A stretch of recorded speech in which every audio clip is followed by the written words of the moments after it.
início à nossa aula de hoje.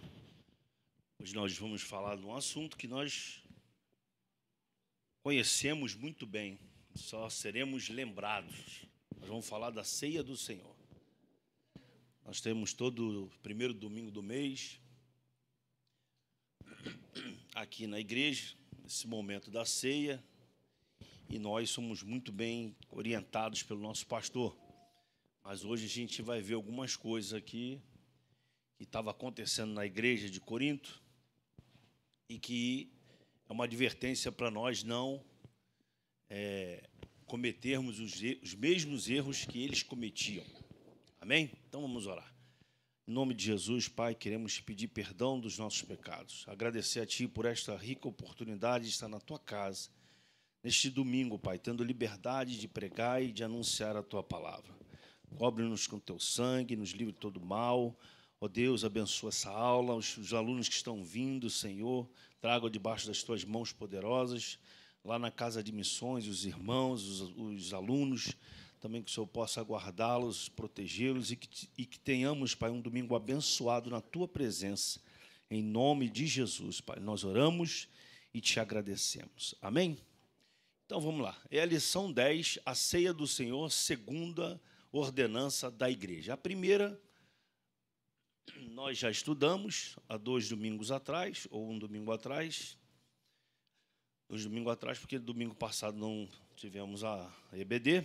Falamos sobre a primeira, que é o batismo nas águas. E hoje é a segunda que nós vamos tratar, que é a ceia do Senhor. Então, peço aos irmãos que prestem muita atenção, porque vamos ter uma leitura aqui, um pouco extensa, mas para você ter o entendimento daquilo que realmente a ceia do Senhor, ela representa e o que ela, os objetivos da ceia para as nossas vidas. Então, nós vamos ver hoje que ela é... O que acontece aqui? Vamos ver os objetivos da lição. Apresentar a natureza da ceia do Senhor na tradição cristã. Então, isso aqui é interessante porque nós vamos ver pelos dois lados. Pela parte católica e pela parte evangélica, pentecostal. Vamos ver também nesse ponto que houve tentaram colocar algum tipo de interpretação diferente do que a igreja apresenta. E aí a gente vai ver que isso houve um pouco de uma certa confusão, mas que no desenrolar da história teve uma situação melhor. Depois, mostrar o propósito da ceia do Senhor. E terceiro, refletir a respeito do modo de celebração da ceia, que é algo também interessante. Mas vamos lá. A ceia do Senhor foi instituída por Jesus na noite de quinta-feira de Páscoa, quando foi preso no Getsêmani. Primeiro, ele participou da ceia pascual com os discípulos e depois instituiu a sua própria ceia, que havia de comemorar a sua morte pelos pecados. Então, a Santa Ceia, instituída por Jesus, está baseada na ceia pascual dos judeus, que apontava para o passado e, ao mesmo tempo, para o futuro. Em relação ao passado, servia para comemorar a saída do povo do Egito, onde o povo de Israel esteve em cativeiro durante mais de 400 anos. E o futuro prefigurava o sacrifício do Messias. Então, nós vamos lembrar o quê? O que significa a Páscoa. Nós vamos lembrar um pouco isso daí para a gente entrar na parte da ceia. A Páscoa era uma festa sagrada da primavera, que relembrava o fato histórico da saída do povo de Israel do Egito. Ela comemorava a passagem do anjo destruidor pelas casas dos judeus, sem lhes causar dano, devido ao sangue do cordeiro aspergido nos portais e nos batentes superiores das portas. A crucificação de Cristo ocorreu no dia da preparação da Páscoa. Ele é a nossa Páscoa, sacrificado por nós. Vamos ver lá um texto rapidinho, só para a gente continuar aqui. 1 Coríntios, capítulo 5, versículo 7. Vamos lá. Vamos alguns textos aí para a gente ler hoje. Então vamos, como falam os antigos, selo nas canelas. Lançai fora o velho fermento, para que sejais nova massa, como sois, de fato, sem fermento, pois também Cristo, nosso Cordeiro Pascual, foi imolado. Continuando aqui, o Cordeiro Pascual apontava para Jesus. Todos nós sabemos que no Antigo Testamento apontava para o Novo Testamento. Então, ele apontava para Jesus. Ele seria sacrificado como o Cordeiro de Deus que tira o pecado do mundo. Lá em João 1,29 fala isso. No dia seguinte, viu João a Jesus que vinha para ele e disse: eis o Cordeiro de Deus que tira o pecado do mundo. Através da morte de Cristo, uma nova aliança entre Deus e seu povo seria estabelecida, onde os laços de sangue seriam substituídos por laços de fé. Isso aqui aponta para o seguinte: quando nós nos rendemos a Cristo Jesus, a nova criatura, ou seja, aquilo que tudo era de errado, tudo novo tem que ser feito em nossas vidas. Ah, pastor, mas entrei na igreja, mas eu ainda bebo, eu ainda fumo. Meu irmão querido, peça a Deus que Deus vai te libertar disso. Porque é uma nova caminhada, é um novo caminhar que você vai ter na sua vida. Eu lembro quando eu me converti, eu ainda fumava cigarro. Ainda colocava aquela coisa horrorosa nos meus lábios. E um belo dia, no culto, de ceia, eu pensei, o Espírito Santo comigo, que eu não estava fazendo uma coisa certa. Na igreja fumando, não estava legal esse negócio. Eu tinha mais ou menos um mês de convertido. Belo dia eu fui para casa, num domingo, acabou o culto, entrei na garagem, deixei o carro, deixei a André, a Ariana era bem pequenininha, voltei e comecei a fumar um cigarro. E aquele negócio passou na minha cabeça, aqueles pensamentos. Outro dia eu fui trabalhar, estou lá no quartel de serviço, olhei para o maço de cigarro, ele olhou para mim, ele olhava para mim, eu olhava para ele, fiquei uns 5 minutos meditando naquilo. Aí eu comigo, mas espera aí, eu não vejo ninguém na igreja fumando. Eu não vejo o pastor fumando. Porque você tem muitas dúvidas quando você entra na igreja. Você vem de lá todo arrebentado. Você chega aqui e você fica com um monte de dúvida, não é verdade? Eu não vejo ninguém bêbado. E eu só vivia bêbado. Eu peguei o cigarro, comecei a amassar mesmo. Acho que era o próprio Espírito Santo fazendo na minha mão, né? Não era não, era eu que tinha que tomar atitude. Comecei a amassar, amassei, triturei, lancei fora. Joguei dentro do mato. Eu disse, nunca mais eu vou pegar esse negócio, nunca mais vou usar isso. E pronto, acabou, nunca mais.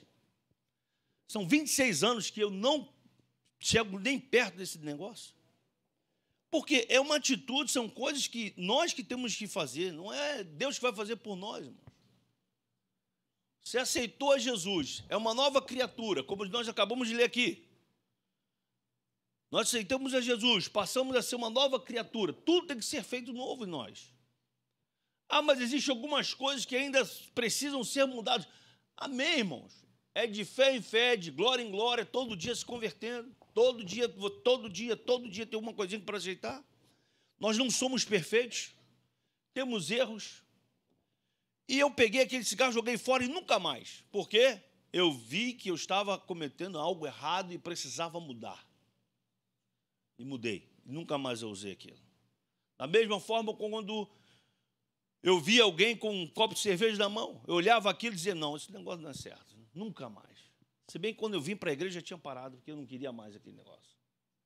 Então, a mudança, ela é feita porque Cristo agora habita em nós e agora nós temos que fazer a nossa parte. A nossa parte, cabe eu e você agirmos para deixar as coisas velhas para trás e viver uma nova vida em Cristo Jesus. Porque na antiga aliança, o povo de Deus era constituído pelos descendentes de Abraão. Na nova, é constituído por todos aqueles que recebem Jesus como Salvador e Senhor. Então, você aceitou a Jesus, como diz lá em João 1, versículo 11 e o 12. Vamos ler? Veio para o que era seu e os seus não receberam. Mas a todos quantos o receberam, deu-lhes o poder de serem feitos filhos de Deus, a saber, aos que creem no seu nome. Portanto, foi necessário substituir a Páscoa por a celebração de uma que representasse a nova situação, ou seja, a ceia. Estamos falando do Cordeiro, falando da Páscoa. Então, você recebe Jesus, porque você passou a ser filho dele, e agora você é uma nova criatura. A gente ouve muito no mundo, eu também sou filho. Não é não, meu irmão. Você é filho se você aceitar Jesus. Se você entrar em obediência à palavra. Não, mas todos nós somos filhos de Deus. Não, irmão, você é criatura de Deus, eu sou filho. Filho tem direito à herança. Nós somos herdeiros e co-herdeiros com Cristo Jesus. Amém? Então, qual é o significado da Santa Ceia? É a cerimônia mais solene da igreja. A Santa Ceia simboliza a morte do Senhor em nosso lugar, na qualidade de Cordeiro Pascual, sacrificado para livrar-nos do pecado e da morte. Ela simboliza a libertação de todos os pecadores de Satanás e da morte. Assim como o sangue do Cordeiro livrou os primogênitos dos israelitas da morte, o sangue de Jesus, nosso Cordeiro Pascual, nos livra da morte eterna e da condenação ao inferno. Interessante falar sobre esse ponto aqui, que é uma reverência que nós temos que ter no momento da ceia. Me lembro mais uma história, tá, irmão? Mas é verídica, tá? Eu era novo convertido, uma pessoa que era aqui da igreja. Vou até falar o nome que todos conhecem, o índio. Quem conheceu o índio aí? Varão, vamos numa igreja, varão. Eu falei, aonde, rapaz? Vamos lá comigo. Eu falei, tá bom, vamos embora. Aí eu vou deixar uma advertência para você, novo convertido. Nunca saia da tua igreja sem falar para o teu pastor onde você vai. Nunca faça isso. Porque, de repente, você vai falar que vai em determinado local e ele conhece o local e ele vai falar para você não ir. Não vá, que é campo minado, vai ser explodido lá, meu irmão. E eu fui. Cheguei lá, meu irmão. Sentei e tal, a moça lá está pregando. Uma moça está pregando, uma irmã, e ela começa. Eu vejo um monte de anjinho aqui na igreja. São todos pequenininhos, andando aqui pela igreja. Tá bom. Agora nós vamos servir a Santa Ceia. Aí você começa a entrar num conflito, né? Porque você está numa igreja que é séria, você vai em outra, você vê coisas diferentes. Aí você começa a pensar quem está certo e quem está errado. Isso quando você é novo convertido, né? Aí o rapaz vem servir a ceia, 2. Um de chinelo e um de bermuda jeans até aqui. E de camiseta regata. Aí o outro vem de tênis, de bermuda de tactel e de camiseta. Eu falei, meu Deus do céu, o que eu estou fazendo aqui? Aí eu comecei a pensar, pô, mas lá na igreja que eu estou indo, eu vejo os diáconos tudo de gravatinha, uns de terno, de calça, de sapatinho, bem trajados, e aqui eu estou vendo esse negócio, que história é essa? Não dá uma confusão também ver um negócio desse? É quando você vai numa igreja, você ouve uma palavra que não está de acordo com aquilo que você tem aprendido, meu irmão. Não dá logo a coceira nos ouvidos? Você fala, ih, rapaz, esse negócio caiu bem, não. Não está legal esse negócio, não. Então eu vi esse tipo de coisa, e foi bom até Deus me mostrar aquilo, para eu ver a seriedade de algumas igrejas e as outras igrejas. Como as pessoas estão conduzindo esse momento tão importante da igreja, a ceia do Senhor. É algo sério, mas tem pessoas que levam-se de brincadeira. Pessoas que acham que isso é uma brincadeira, meu. E eu vi aquilo, eu fiquei espantado. Falei, nunca mais eu volto aqui, irmão. Em nome de Jesus, não me chama para mais lugar nenhum, não. Eu não vou. Eu vim embora, nunca mais eu fui naquele lugar. A igreja até acabou, fechou a igreja. Vamos continuar aqui. Então, para quem foi constituída? A ceia foi instituída para ser celebrada pelos crentes biblicamente batizados que estão em comunhão com sua igreja. Deve ser comemorada exclusivamente em reunião da igreja. Você vai falar assim, não, mas dentro da igreja, pastor? Não, não só dentro da igreja, mas o ideal é dentro da igreja com o corpo de Cristo. Mas aqui a gente tem aquela visitação nos lares. Aí você leva a ceia para um irmãozinho que está dodói. Você leva ali, você faz a ceia, vocês Onde estiverem dois reunidos em meu nome, ali me faço presente. Jesus está ali, porque você faz parte, você é a igreja, você faz parte do corpo de Cristo. Mas é a igreja. E as finalidades da ceia? A ceia do Senhor é uma cerimônia memorial, isto é, que serve de lembrança. Por isso que o apóstolo Paulo sempre fala, em memória. Em memória. Então, é lembrança daquilo que Jesus fez por nós. Faz-nos lembrar da pessoa e da obra de Cristo. Pela comemoração, os crentes relembram que Jesus morreu pelos nossos pecados e também que ele voltará ao mundo para estabelecer o juízo final e ao seu reino glorioso. Durante a ceia do Senhor, o Espírito Santo atua nos crentes, esclarecendo-os a realidade do sofrimento, da morte, ressurreição e ascensão de Jesus Cristo. Une os crentes em amor pela comunhão com Jesus e começa a falar com aquele crente, aquela pessoa, a respeito de sua vida. Foi o que eu disse antes. Tem aquele momento em que você curva a sua cabeça, pede perdão a Deus, e aí você lembra daquilo que você está fazendo ou que você fez errado e pede perdão. Interessante que quando tem alguma coisa, alguma situação com o irmão, que você tem que pedir perdão para o irmão. Como é que faz? Você vai ceiar, você vai pedir perdão a Deus, depois você vai ao seu irmão e pede perdão a ele. Aí você continua. O apóstolo João, inspirado pelo Espírito Santo, escreveu: se, porém, andarmos na luz, como ele está na luz, mantemos comunhão uns com os outros, e o sangue de Jesus, seu Filho, nos purifica de todo pecado. Eu quero ver agora com vocês aqui, peraí, é aqui. Então, meus amados irmãos, essa é uma grande segurança, pois o próprio Senhor Jesus disse: este cálice é a nova aliança no meu sangue. Nos tempos antigos, a forma mais solene da aliança era o pacto de sangue, que era selado ou firmado com sangue sacrificial. A aliança feita com Israel no monte Sinai foi um pacto de sangue. Depois Deus expôs as suas condições e o povo aceitou.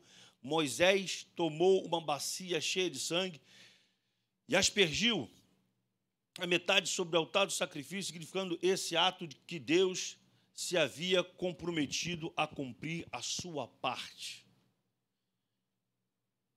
Em seguida, ele aspergiu o resto sobre o povo, comprometendo desse modo a guardar também a sua parte dessa aliança. A nova aliança instituída por Jesus é um pacto de sangue. Deus aceitou o sangue de Cristo. Depois nós vamos ver mais à frente em Hebreus 9. Portanto, comprometeu-se por causa de Cristo a perdoar e a salvar a todos que vierem a ele. O sangue de Cristo é a divina garantia de que ele será misericordioso para aquele que se arrependa. A nossa parte nesse pacto é crer na morte expiatória de Cristo.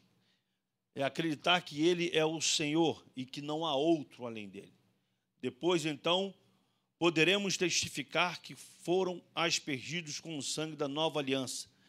1 Pedro, capítulo 1, versículo 2. Vamos lá?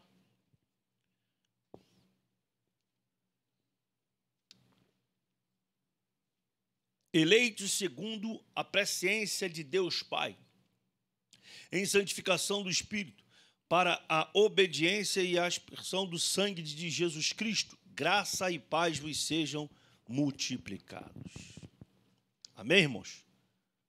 Todos entenderam até aqui essa diferença e essa situação da Páscoa com a ceia do Senhor, do Antigo apontando para o Novo Testamento? Amém?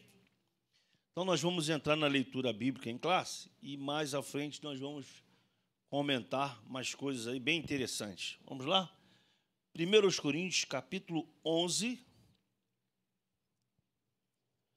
Como eu já disse, nós vamos ser só lembrados do que é a ceia do Senhor. Capítulo 11.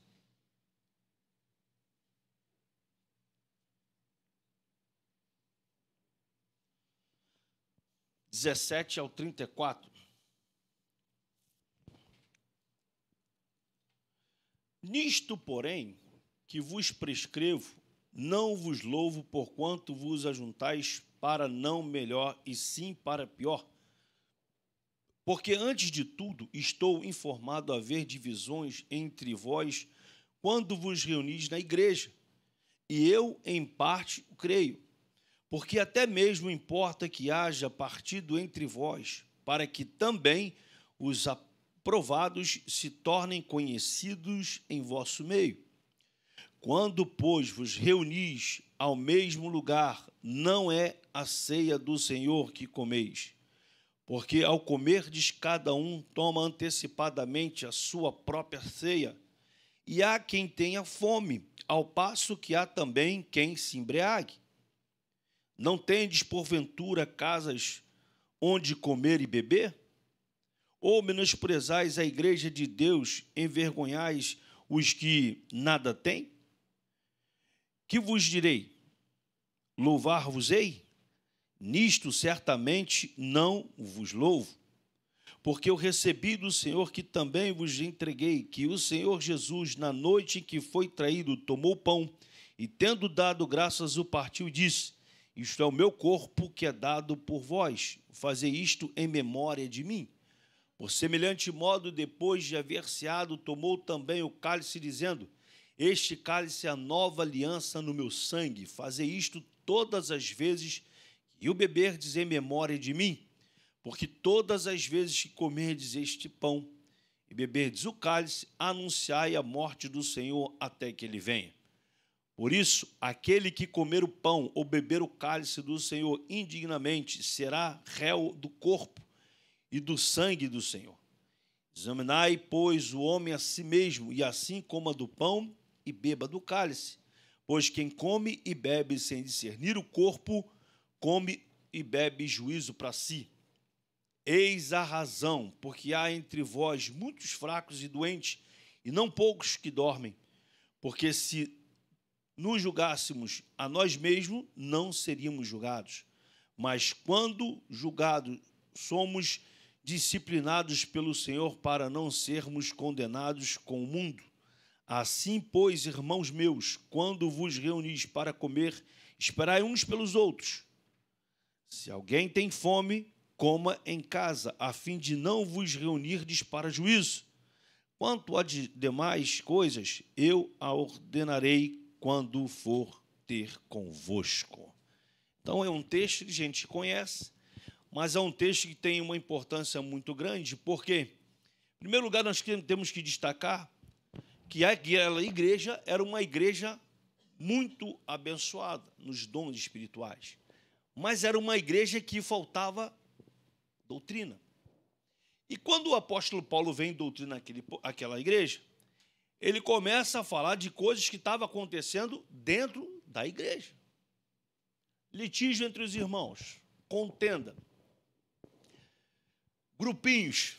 Eu sou do grupo do pastor Anderson, eu sou do grupo do Sérgio, eu sou do grupo do fulano. Havia essa divisão dentro da igreja. E quando ele fala da ceia, ele estava apontando, dizendo que não era para ver mais aquilo.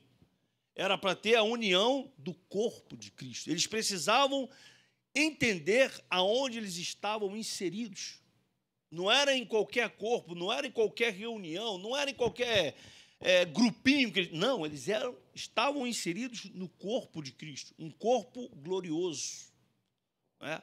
Aonde não teria que haver nenhum tipo de confusão, não fofoca, não era para ter divisão entre eles, todos deveriam falar a mesma língua, todos deveriam ter o mesmo entendimento, todos deveriam estar com os seus olhos fitos no Senhor.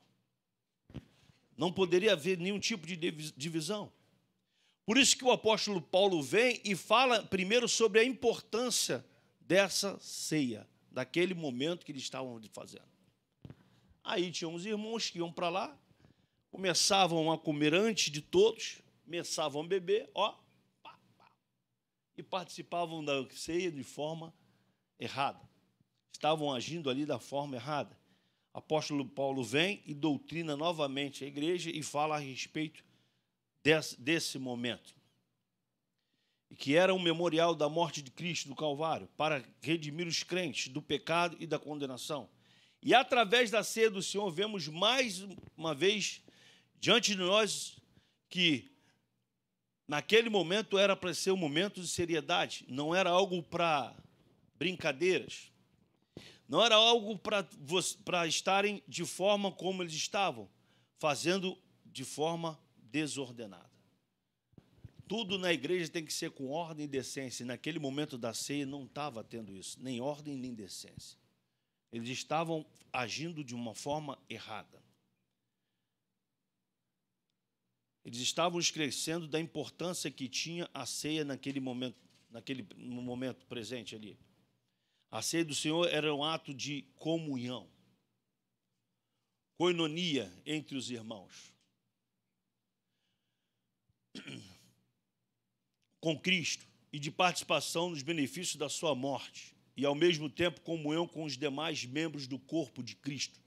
Nessa ceia, como o Senhor ressurreto, Ele como o nosso Cordeiro Pascual, ali eles teriam que ter uma reverência naquele momento.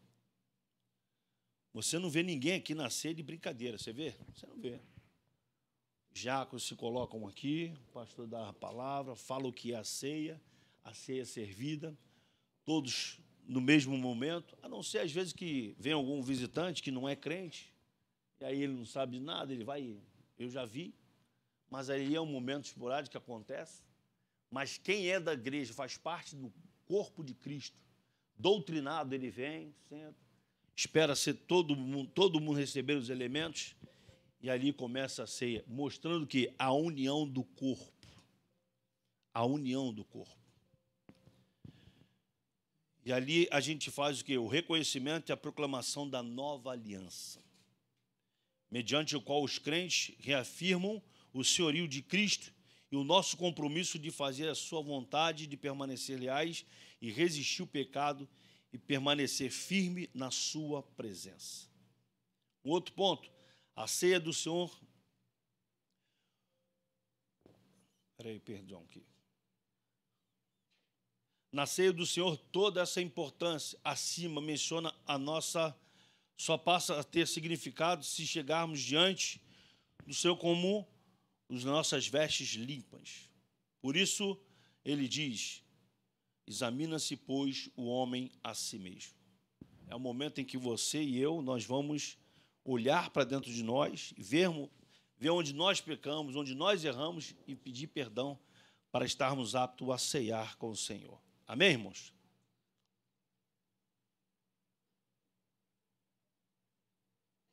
Mais à frente nós vamos ver alguns outros versículos aqui. Vamos para a revista?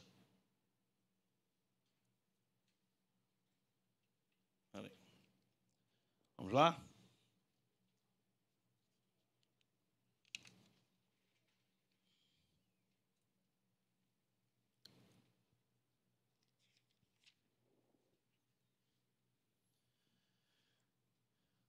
Introdução. Assim como o batismo em águas, a ceia do Senhor também é uma ordenança dada por Jesus à sua igreja.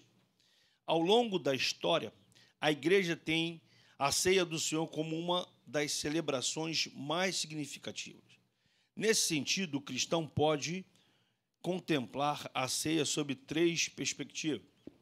Primeira, um olhar para trás, quando contempla Cristo entregando-se em sacrifício vicário na cruz. Segundo, um olhar para o presente, quando vê sua real condição diante de Deus e como foi alcançado pela graça de Deus. Terceiro, um olhar para o futuro, quando mantém sua expectativa e esperança na segunda vinda de Cristo. Nesse sentido, a ceia do Senhor é uma cerimônia que deve ser lembrada com reverência, júbilo e expectativa.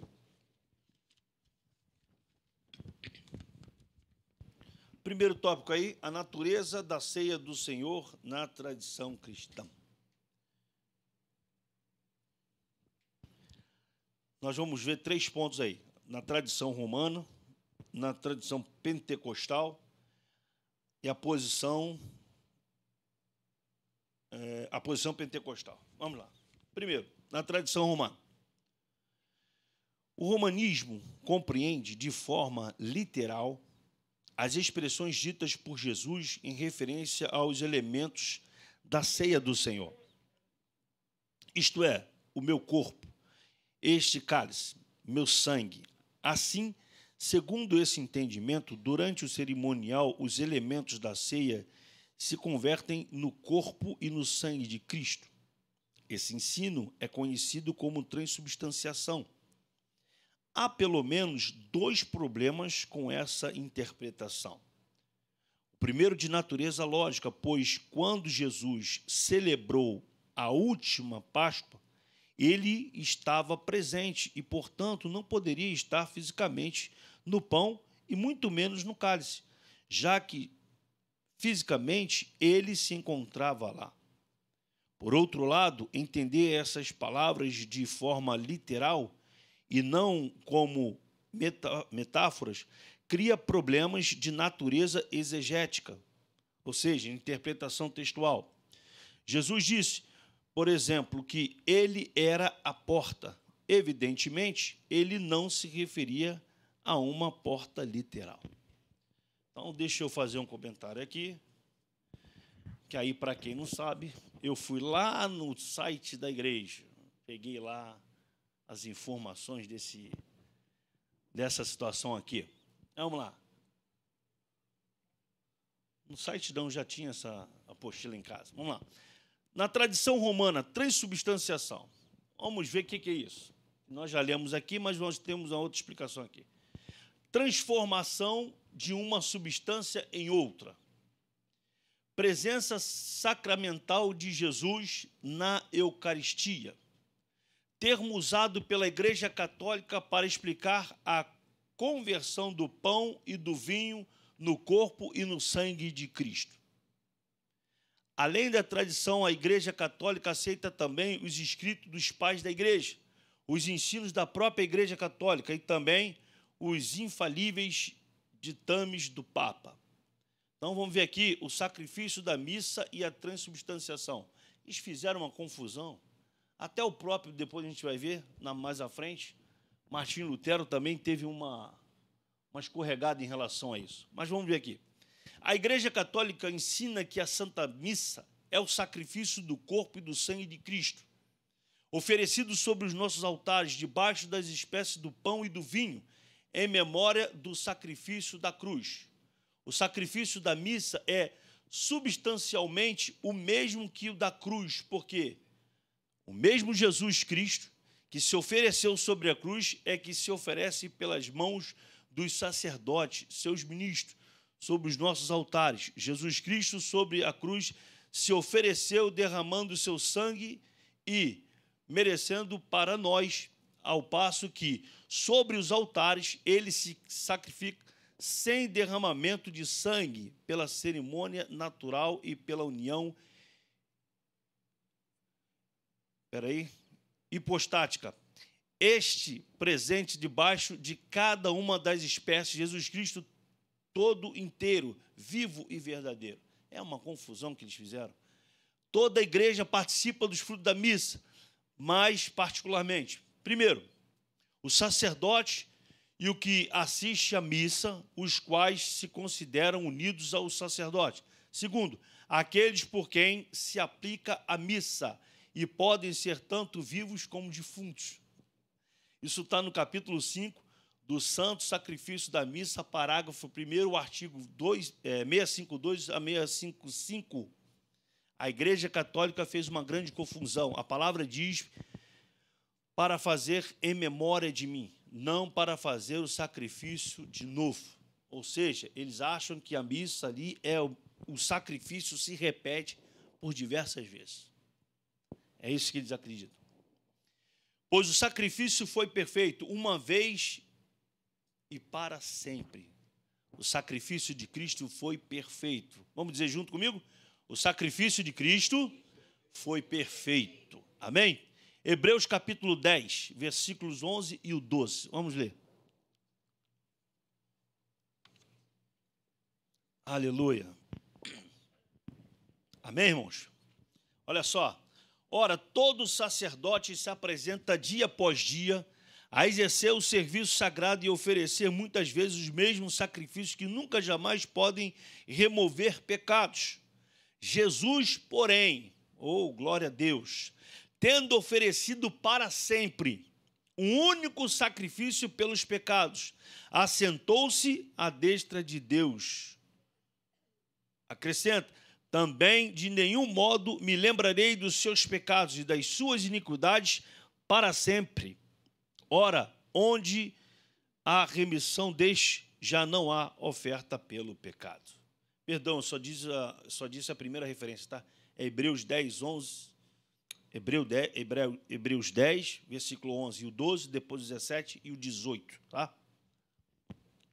Então, o sacrifício de Jesus é único e deve ser lembrado através da ceia, mas nunca renovado, reeditado, porquanto é perfeito.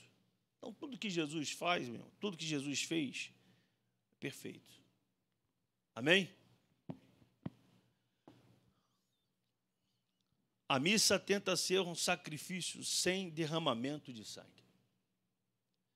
Hebreus capítulo 9, versículo 24, 25 e o 28. Vamos ler. Refutando aí o que eles dizem. Porque Cristo não entrou em santuário feito por mãos, figura do verdadeiro, porém, ao mesmo céu para comparecer agora por nós diante de Deus, nem ainda para se oferecer a si mesmo, muitas vezes. Como o sumo sacerdote cada ano entra no santo dos santos com sangue alheio, assim também Cristo, tendo se oferecido uma vez para sempre, para tirar os pecados de muitos, aparecerá a segunda vez sem pecado aos que o aguardam para a salvação. Amém? Continuando aqui. Agora, se houvesse, presta atenção nisso, a transubstanciação, isto é, a transformação do pão na carne de Jesus e do vinho em sangue, como afirma a teologia católica, Jesus, na última ceia, teria comido a si próprio, além de ter bebido o seu próprio sangue, porquanto ele também participou da última ceia. Então, essa doutrina deles é amplamente refutada nesses versículos que nós acabamos de ler. Além disso, Jesus teria deixado um ensino absurdo. Haveria na terra milhões de Cristo, vivendo em lugares diversos, em santuários feitos por mãos humanas. O apóstolo Paulo, escrevendo aos Coríntios sobre a ceia do Senhor, em 1 Coríntios capítulo 11, continua chamando mesmo depois de ter dado graças pelo pão e pelo vinho, o pão de pão, o que demonstra que o pão não foi transubstanciado em carne. Vamos lá? 1 Coríntios capítulo 11, 23, parte B ao 26.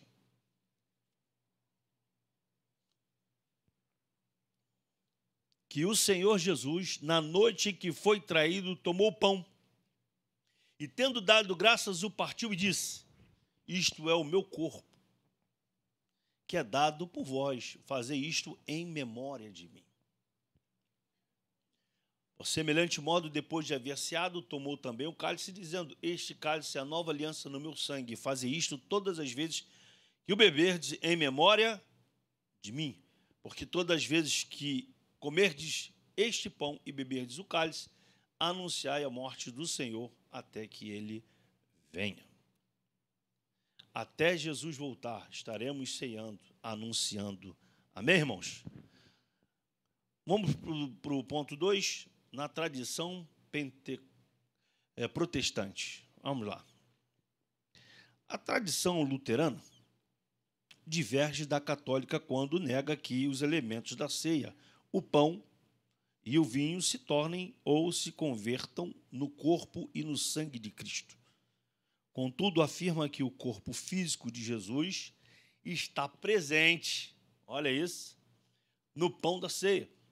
Esse entendimento luterano é denominado de consubstanciação.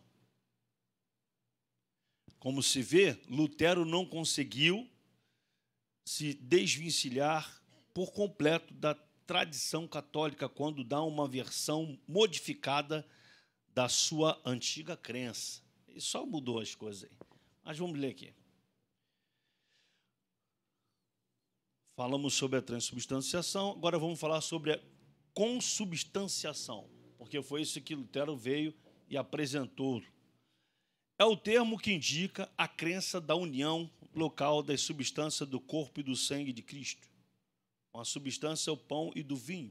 Assim sendo, o verdadeiro corpo e o sangue de Cristo se encontram presentes real e localmente em ou sob a substância do pão e do vinho, sem modificá-los. Este conceito opõe-se à definição da transubstanciação, na qual se crê que a substância do pão e do vinho sejam transformados na substância do corpo e do sangue de Jesus. Na consubstanciação, crê-se que a substância do corpo e do sangue de Cristo se une à substância do pão e do vinho. Ele fez uma bagunça. Ele só mudou a roupagem, na verdade. Só isso que ele fez, para justificar aquilo que ele estava falando. Mas em 1 Coríntios, capítulo 11, versículo 25, diz: por semelhante modo, depois de haver ceado, tomou também o cálice, dizendo: este cálice é a nova aliança no meu sangue. Fazei isto todas as vezes que beberdes em memória de mim. A gente vai sempre tocar nesse ponto, que é em memória. Não tem nada de transubstanciação, onde se transforma, e nem consubstanciação. O que eles queriam fazer, ou que tentavam fazer, o que nós estamos vendo aqui nessa explicação, é somente uma mudança daquilo que um tinha de pensamento, com aquele que outro tinha um outro pensamento, mas tentando falar a mesma coisa. É isso. Mas a gente sabe que não é nada disso. Terceiro, a posição pentecostal. Vamos lá. A tradição pentecostal entende que o pão e o vinho não se converte fisicamente no corpo de Jesus, nem tampouco Jesus está presente fisicamente neles.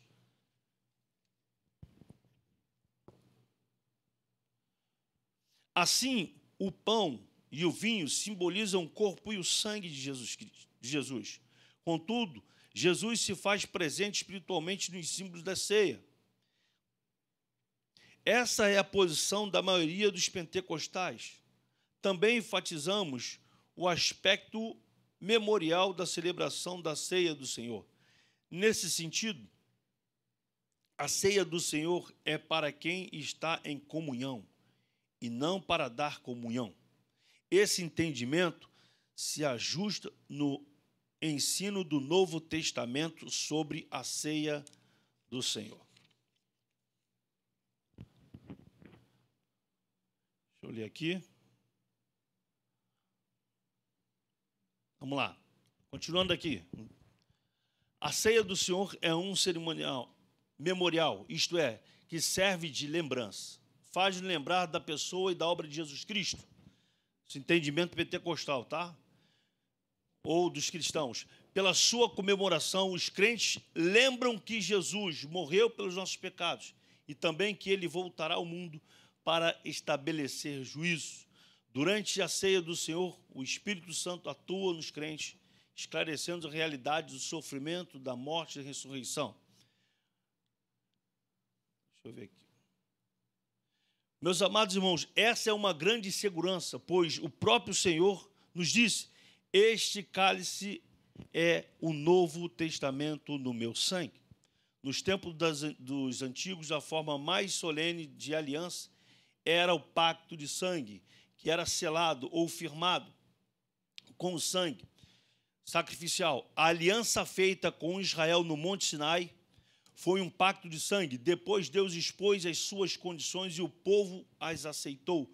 Moisés tomou uma bacia cheia de sangue e aspergiu a metade sobre o altar do sacrifício,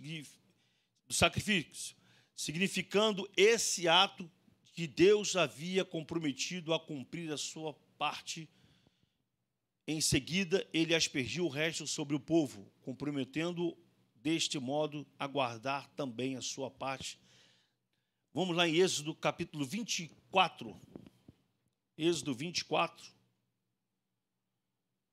Nós vamos ver a parte do Antigo Testamento e depois vamos ver no Novo Testamento novamente.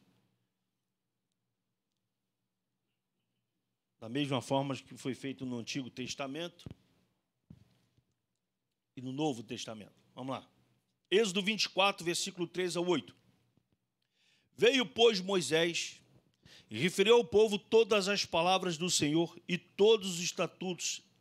Então todo o povo respondeu a uma voz e disse: tudo o que falou o Senhor faremos. Moisés escreveu todas as palavras do Senhor e, tendo-se levantado pela manhã de madrugada, erigiu um altar ao pé do monte e 12 colunas, segundo as 12 tribos de Israel. E enviou alguns jovens dos filhos de Israel, os quais ofereceram ao Senhor holocaustos e sacrifícios pacíficos de novilhos. Moisés tomou metade do sangue e pôs em bacias, e a outra metade aspergiu sobre o altar. E tomou o livro da aliança e o leu ao povo, e lhes disseram: tudo o que falou o Senhor faremos e obedeceremos. Então tomou Moisés aquele sangue e o aspergiu sobre o povo e disse: eis aqui o sangue da aliança que o Senhor fez convosco a respeito de todas estas palavras. Amém, irmãos? A nova aliança instituída por Jesus é um pacto de sangue. Deus aceitou também, ou melhor, Deus aceitou o sangue de Cristo. Vamos ver agora no Novo Testamento, Hebreus capítulo 9, versículos 14 ao 24. Vamos lá.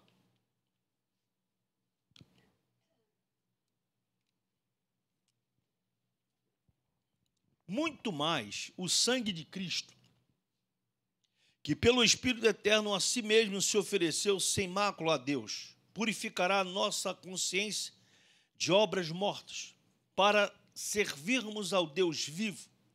Por isso mesmo, ele é o mediador da nova aliança, a fim de que, intervindo a morte para a remissão das transgressões que havia sob a primeira aliança, recebam a promessa da eterna herança aqueles que têm sido chamados.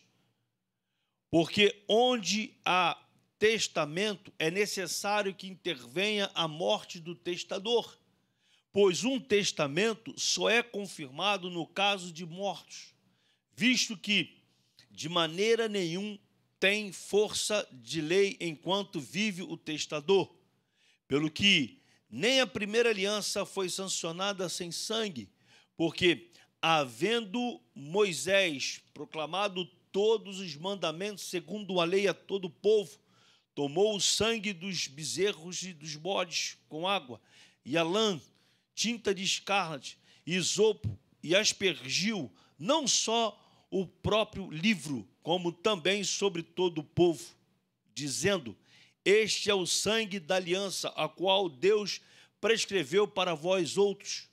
Igualmente, também aspergiu com o sangue do tabernáculo e todos os utensílios do serviço sagrado. Com efeito, quase todas as coisas, segundo a lei, se purificam com sangue, e sem derramamento de sangue não há remissão. O sacrifício de Cristo é eficaz para sempre. Era necessário, portanto, que as figuras das coisas que se acham nos céus se purificassem com tais sacrifícios, mas as próprias coisas celestiais com sacrifícios a eles superiores. Porque Cristo não entrou em santuário feito por mãos, figura do verdadeiro, porém no mesmo céu, para comparecer agora por nós diante de Deus. Amém, irmãos? Então o sacrifício, o que Cristo fez foi perfeito. Não precisa mais ninguém fazer sacrifício como era feito na antiga aliança.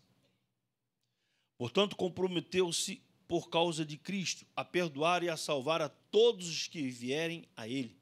O sangue de Cristo é a divina garantia de que Ele será misericordioso para aquele que se arrependa. Hoje, todos aqueles que entram em aliança com Cristo Jesus têm os seus pecados perdoados. O sangue de Jesus nos purifica de todo pecado. Amém, irmãos?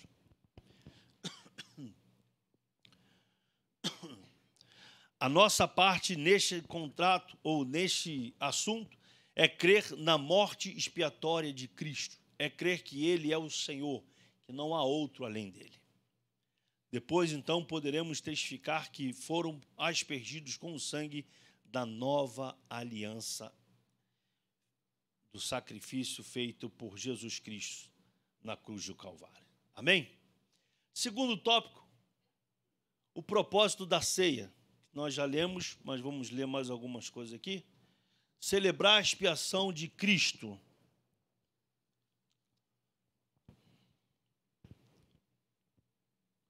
Ao escrever sobre a ceia do Senhor, o apóstolo Paulo destacou como propósito dessa celebração anunciar a morte do Senhor. Nesse caso, a ceia do Senhor aponta para o Calvário. Ela celebra a vitória de Cristo na cruz sobre o pecado, a morte e o diabo. Por intermédio da morte de Cristo na cruz, fomos justificados e reconciliados com Deus. Portanto, na ceia do Senhor, celebramos a vitória de Jesus na cruz, que também é a nossa vitória. Amém, irmãos?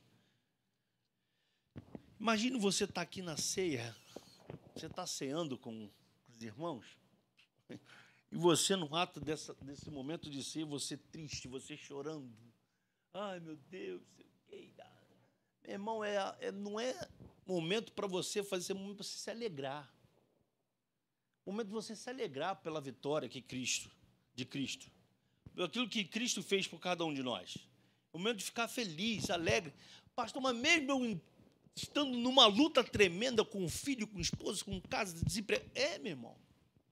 É para você se alegrar sim, porque em meio a todas essas dificuldades, esses problemas que você está enfrentando, você está celebrando aquele que fez tudo por você.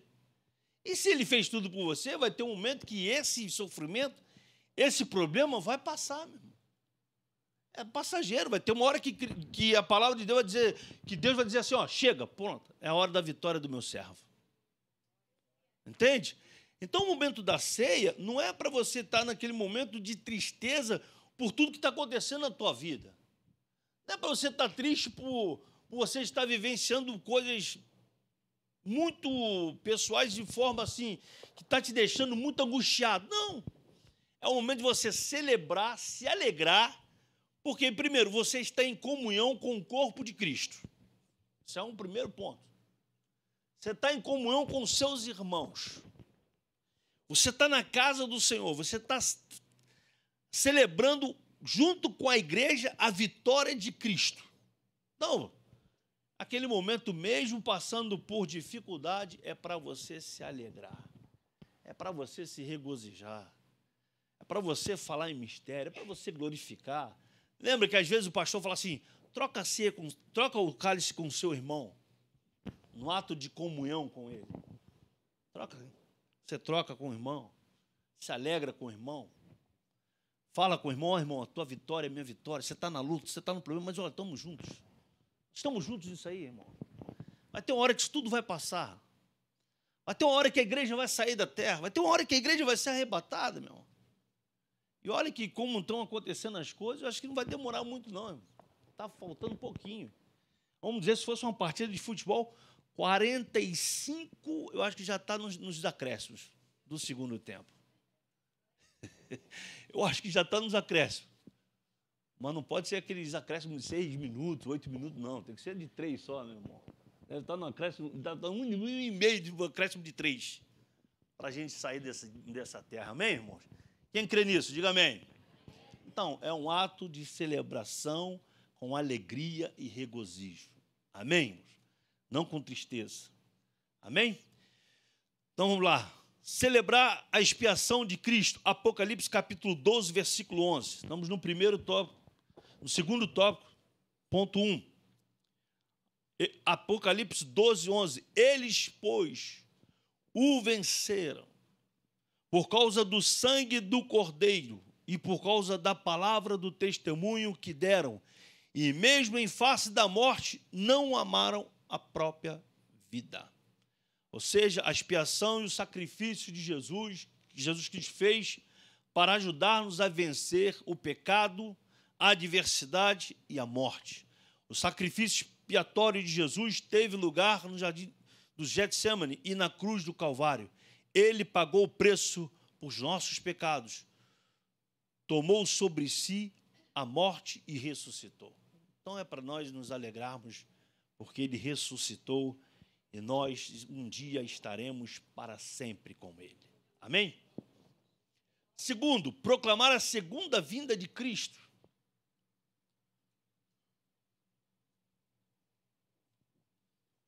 Aleluia. A ceia do Senhor proclama a sua segunda vinda. Logo, há um sentido escatológico na celebração da ceia do Senhor. Quando essa bendita esperança é perdida, a igreja se seculariza. Aí é onde a gente está vendo muitas igrejas fracas, doentes, que já não têm a simplicidade do evangelho, que já não tem a santidade dentro da igreja, que a igreja agora virou, desculpe a expressão, mas é uma verdade que nós estamos vendo, circo, coisas horríveis dentro da igreja, porque perderam essa sensibilidade aqui, meu. Perderam essa noção do que é a ceia do Senhor, perderam o que é a igreja de Cristo.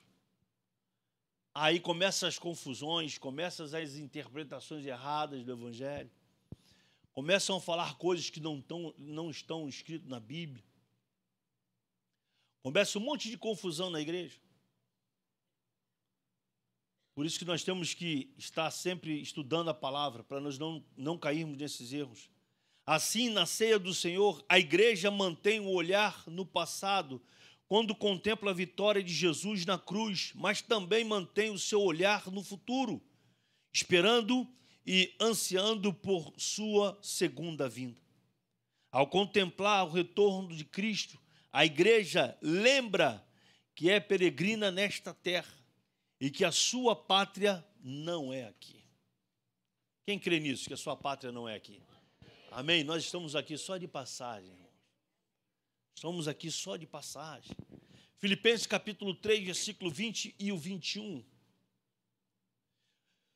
Pois a nossa pátria, está lá, está nos céus, de onde também aguardamos o Salvador, o Senhor Jesus Cristo, o qual transformará o nosso corpo de humilhação para ser igual ao corpo da sua glória, segundo a eficácia do poder que ele tem de até subordinar a si todas as coisas. Então nós vamos ter um corpo glorioso. Aleluia. Vamos ter o corpo transformados, porque nós não somos mais dessa terra. Ô varão de Deus, seu corpo bem presente. Obrigado, João.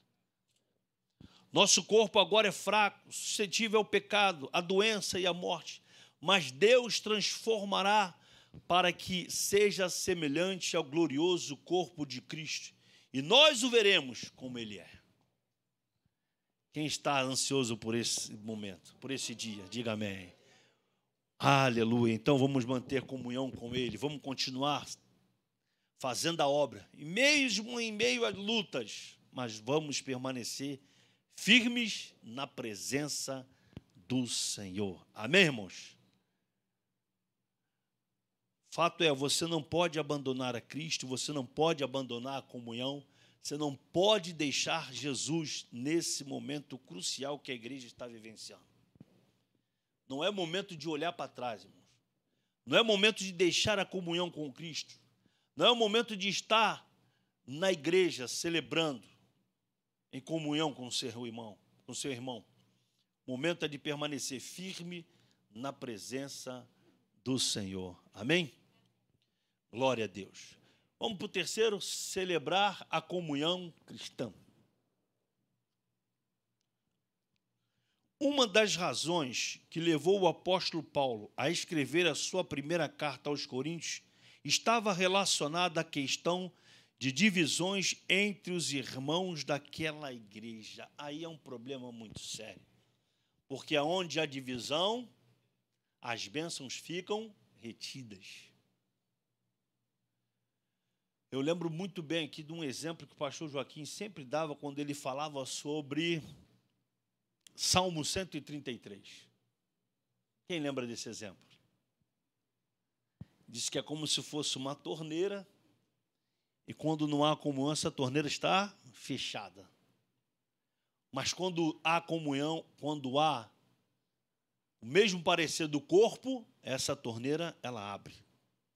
E as bênçãos são derramadas sobre a igreja. O que o apóstolo Paulo estava dizendo para aqueles irmãos era isso, que eles não deveriam viver daquela forma, com partidarismo dentro da igreja. Era como se fosse o grupinho da irmã, da diaconisa Valéria, o grupinho da Michele, o grupinho do Daniel. Então, o grupinho da Michele não se dava com o grupinho da Valéria, que não se dava com o grupinho do Daniel. Então, quando eles se reuniam, aonde estava o problema é que cada um comia antecipadamente a ceia. É onde não tinha comunhão. Então, eu chegava primeiro na igreja, é o dia de ceia, então vamos embora, vamos comer aqui, vamos conversar só a gente aqui. Aquele grupinho se reunia, fazia a sua ceia. Outro grupinho se reunia, faziam as suas ceias. E o outro, da mesma forma. Então, não tinha comunhão do corpo, não tinha comunhão dos irmãos. E quando isso acontece, a igreja, ela fica engessada, irmãos. Ela fica paralisada. Porque entrou a divisão na igreja. E quando entra a divisão, meu irmão, os milagres são retidos, as bênçãos são retidas.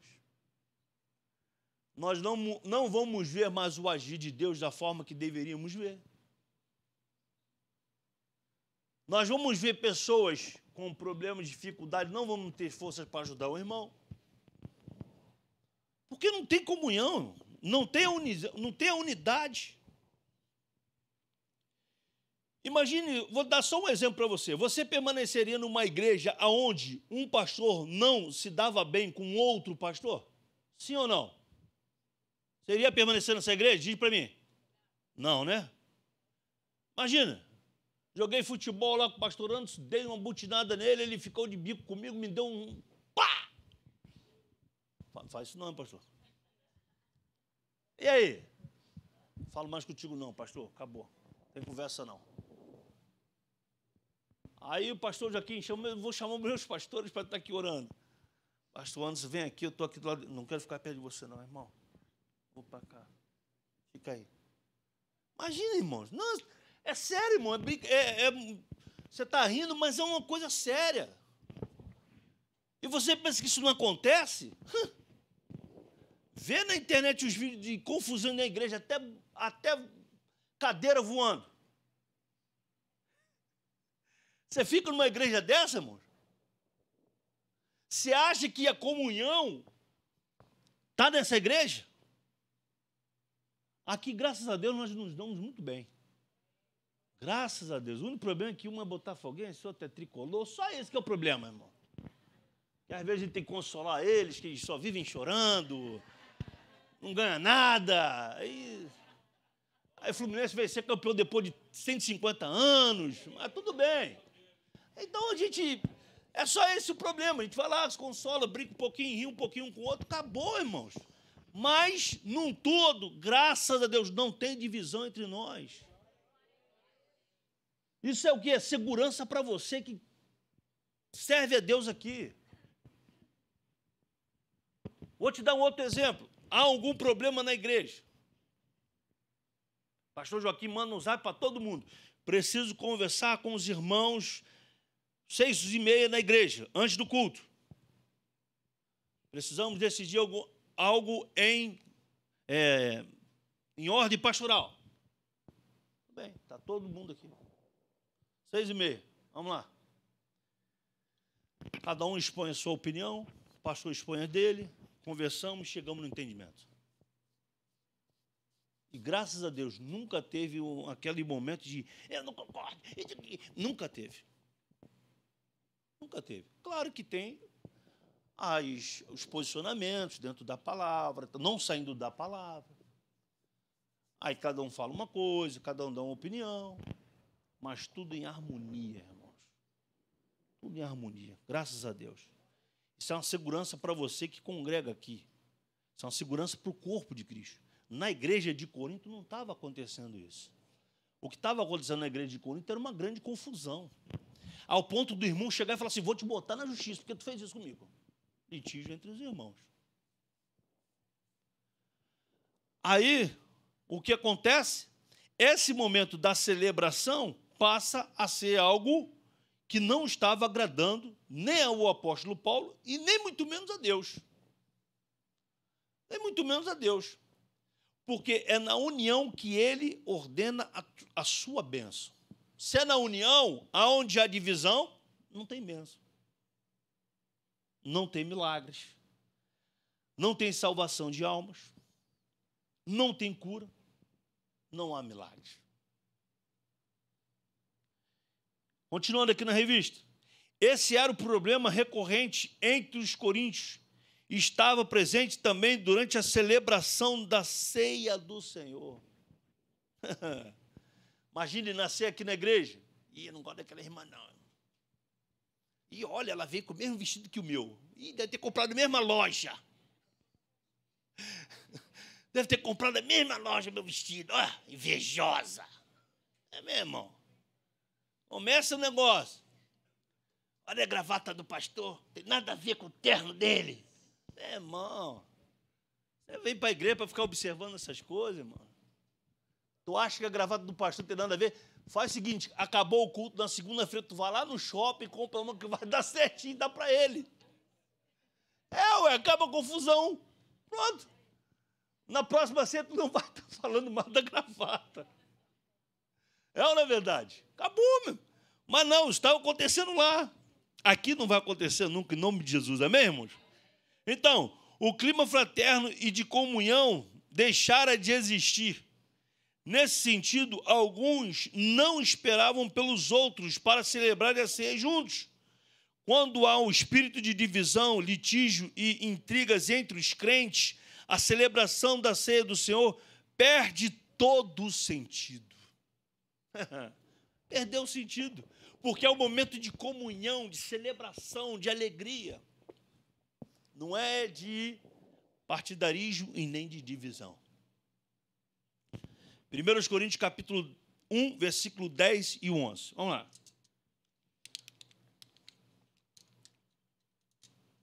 Rogo-vos, irmãos, pelo nome do nosso Senhor Jesus Cristo, que falais todas as mesmas coisas, que não haja entre vós divisões.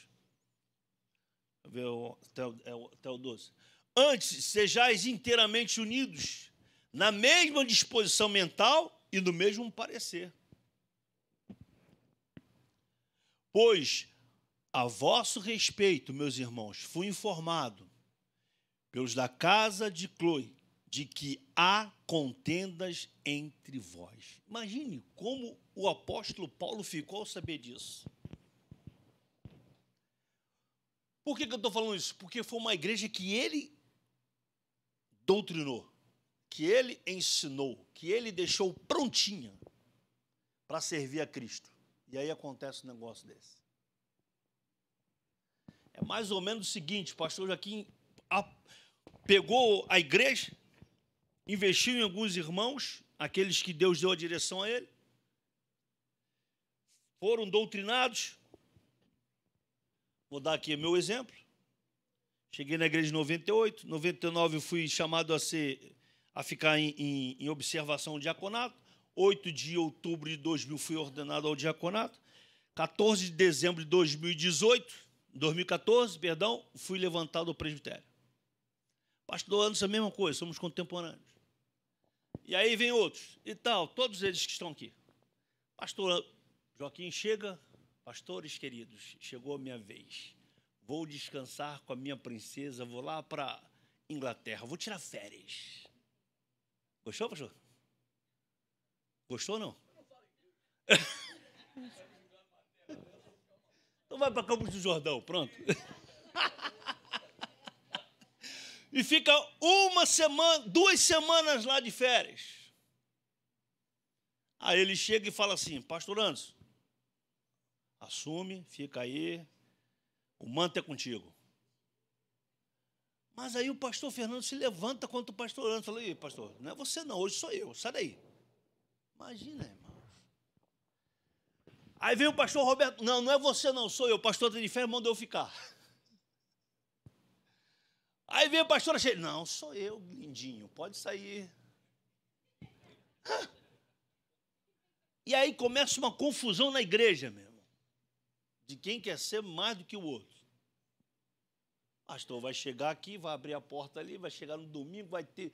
Antes de chegar ali, ele já vai estar sabendo, com certeza. A casa de Chloe vai informar ele.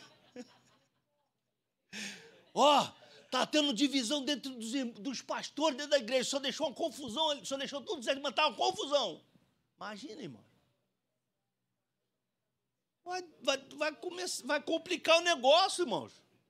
Ele vai ficar muito triste, ele vai chorar, ele vai para os pés do Senhor. Ai, meu Deus do céu, por que isso? Ele vai chorar nos pés do Senhor.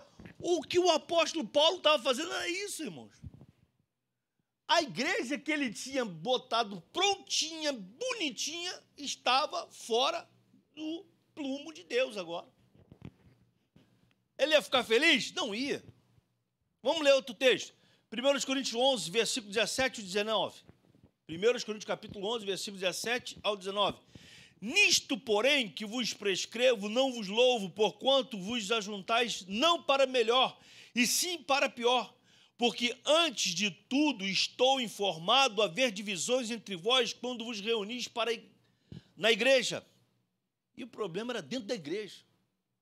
E eu, em parte, o creio, porque até mesmo importa que haja partidos entre vós, para que também os aprovados se tornem conhecidos em vosso meio.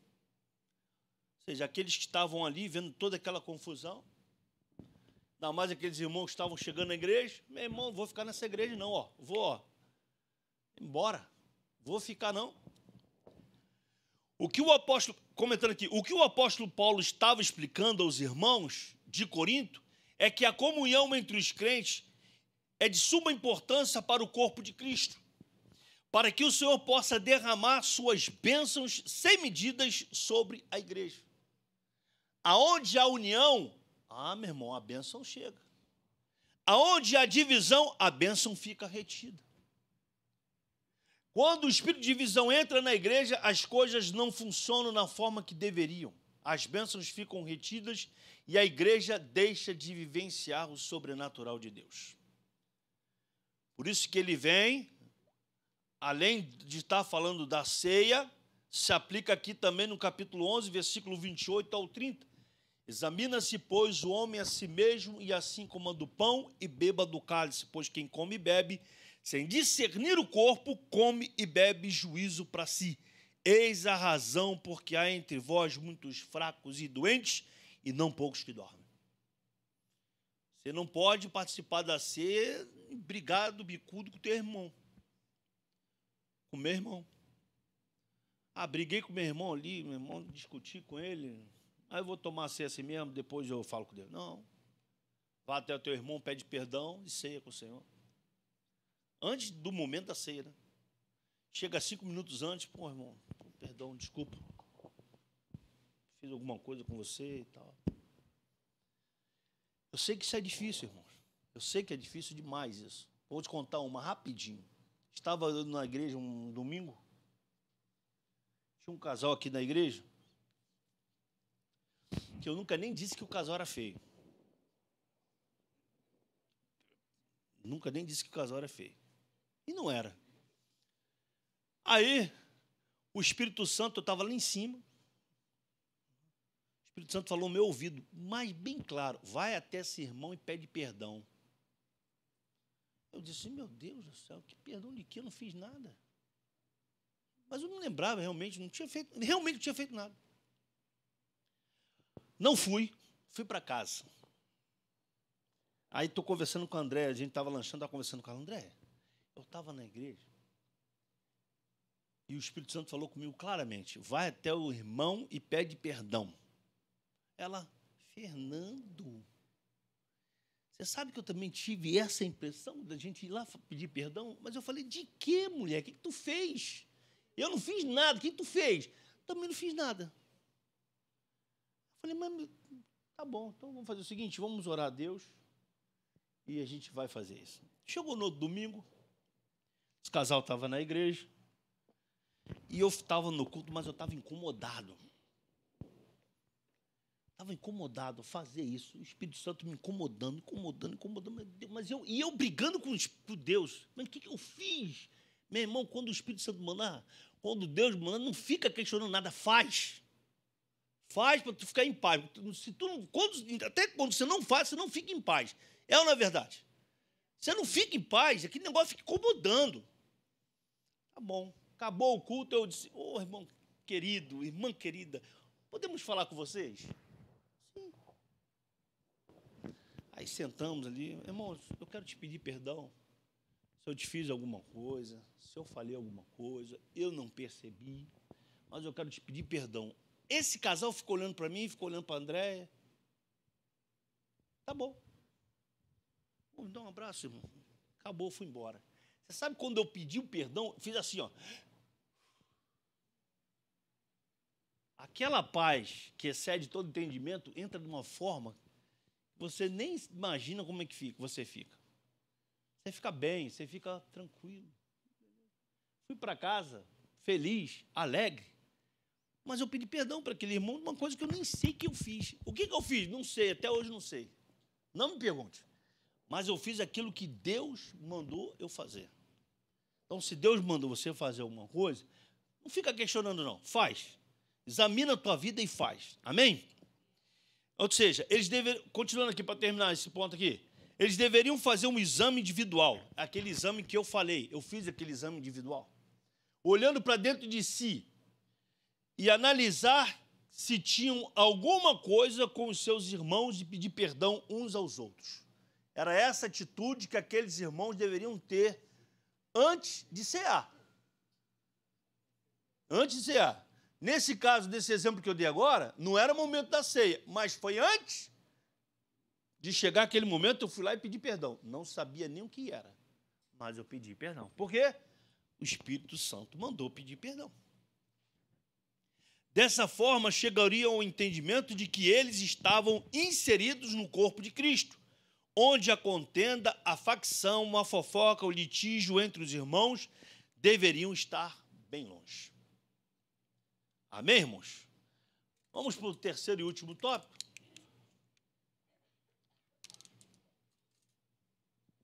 O que é participar indignamente?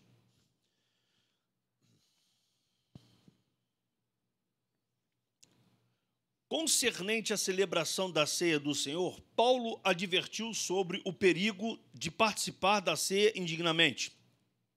O termo português, indignamente, é a tradução do advérbio grego anaxios. Um advérbio indica a maneira ou modo como se faz uma coisa, enquanto um adjetivo indica o seu estado. Nesse sentido, esse advérbio modifica o verbo comer e está relacionado ao modo ou maneira como os coríntios estavam comendo a ceia do Senhor, de maneira desordenada, quando não esperavam uns pelos outros, de maneira indisciplinada, quando comiam mais do que os outros, de maneira irreverente, quando se embriagavam. Aí a gente pode colocar outras coisas aqui, como indignamente, por exemplo, camarada bicudo com o irmão, causador de divisões na igreja, que é o que eles estavam vivenciando. Ele fala aqui da embriaguez, porque eles bebiam antes do que todo mundo. Pegavam o vinho e e mandava ver para dentro mesmo o vinho. Aí onde há muita confusão, mas é vinho, é suco de uva, é vinho, suco de uva. Meu irmão, tu vai ficar bêbado de suco de uva? Vai ficar com soluço, né? Vai ter um problema no estômago aí brabo, né? Mas o vinho não, tu vai ficar meio que grogue. Aí a gente vê um monte de conversa sobre essa situação. Por exemplo, quando se fala sobre o vinho, a pessoa fala assim, mas você, por que tem que ser isso, tem que ser aquilo? Mas o vinho, aquelas pessoas que bebiam e vinham para a igreja. Ah, é? Ah, é, crente? Você está falando aqui com um ex quase alcoólatra. Eu vim para a igreja, aceitei Jesus. Cheguei aqui, a ceia é o vinho. Eu voltei a beber? Não. Porque eu entendo que isso aqui é uma celebração, em memória. Faz parte de um contexto. Não é da forma em que aqueles irmãos lá de Corinto estavam levando. Chegavam lá e começavam. De uma forma indigna, de uma forma de pecado, de uma forma que estavam desagradando a Deus. Não é dessa forma que a gente tem que celebrar. A ceia é um ato de reverência. Você tem que ter reverência nesse momento. Então, eles estavam vivendo fora dos padrões bíblicos. Também tinham aqueles que estavam em pecado, na bebedice, no adultério, entre outros. Ou seja, está de forma indigna para participar da ceia do Senhor. Esse exame é feito pelos irmãos que vão participar da ceia. Ninguém pode fazer isto pelo participante, porque é algo pessoal. Então, eu que tenho que ter a noção de que estou apto a ceiar ou não. O exame é pessoal. Eu que sei o que estou fazendo de errado, o que eu não estou fazendo, o que eu tenho que pedir perdão. Não, a posição é minha. Mas lá não, eles estavam de forma completamente irreverente, estavam de forma indignamente participando da ceia. Segundo, uma celebração reverente.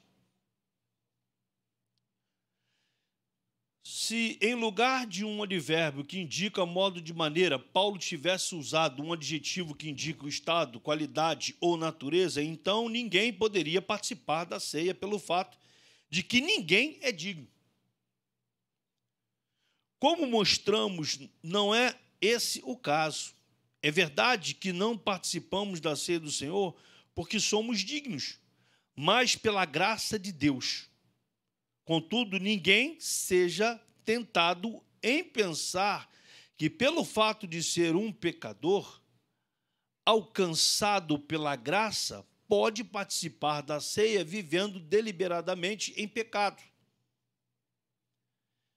Se a simples maneira irreverente de celebrar a ceia atrai o juízo divino, o que dizer então de quem participa com pecados não confessados? Pecados não confessados atrai o juízo divino. Ou seja, é preciso se arrepender, pedir perdão a Deus e abandonar o pecado. Aquele que confessa e larga, alcança misericórdia. 1 João capítulo 1, versículo 7 ao 10. Vamos lá.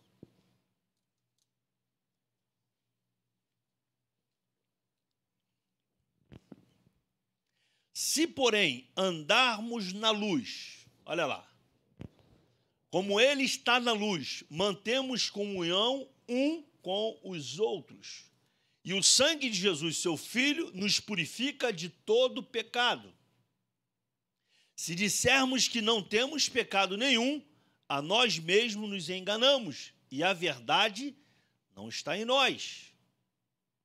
Se confessarmos os nossos pecados, Ele é fiel e justo para nos perdoar os pecados e nos purificar de toda injustiça. Amém, irmãos?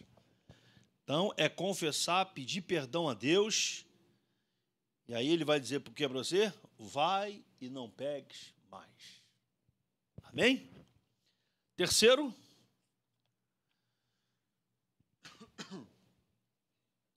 a ceia do Senhor celebra a morte e ressurreição de Jesus, e não o seu funeral. A ceia celebra o Cristo que morreu, mas que ressuscitou. Deve, portanto, ser uma celebração reverente, contudo, festiva. Nosso Redentor vive e, por isso, devemos demonstrar isso na celebração da ceia do Senhor. Nela, portanto, deve haver um ambiente de reverência e, ao mesmo tempo, de abundante alegria. Foi o que eu já falei, você não está aqui na ceia e aí você está triste por causa dos seus problemas. Não, o momento é de você celebrar a ressurreição, aquele que ressuscitou. Celebrar a Jesus como seu Senhor e seu Salvador. 1 Coríntios capítulo 5, versículos 7 e 8.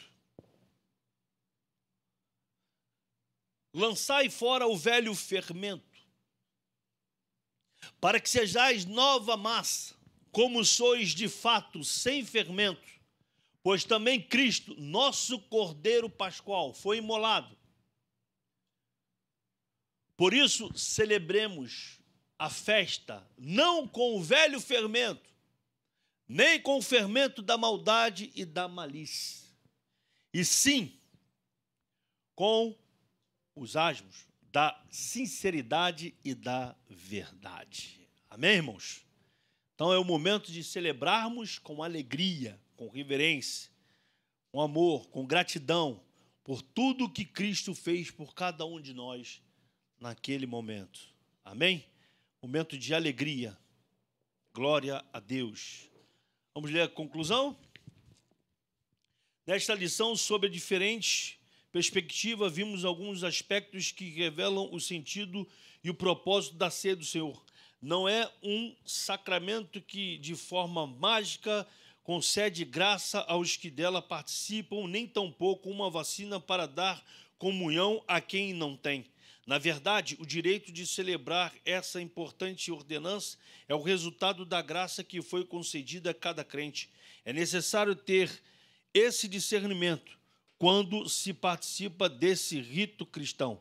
Trata, pois, de um ato que não pode ser celebrado de qualquer jeito ou maneira, nem tampouco por quem vive deliberadamente no pecado. Amém, irmãos? Chegamos ao final.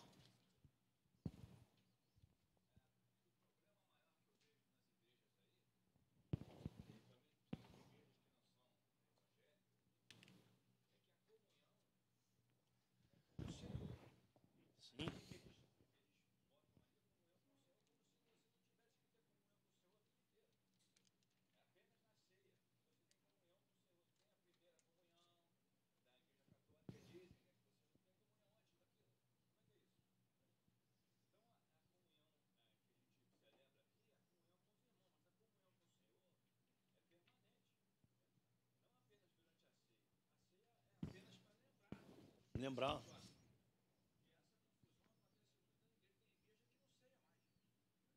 É. Verdade, porque dizem que muitos falam que é porque o sacrifício de Jesus já foi feito. Não precisa fazer mais, não precisa mais ceiar, não precisa mais jejuar, não precisa mais nada. É o que eu falei no início, a confusão que está gerando aí, nesses pontos todos. Pastor Raban.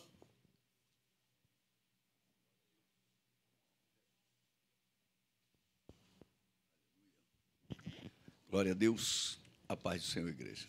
Amém?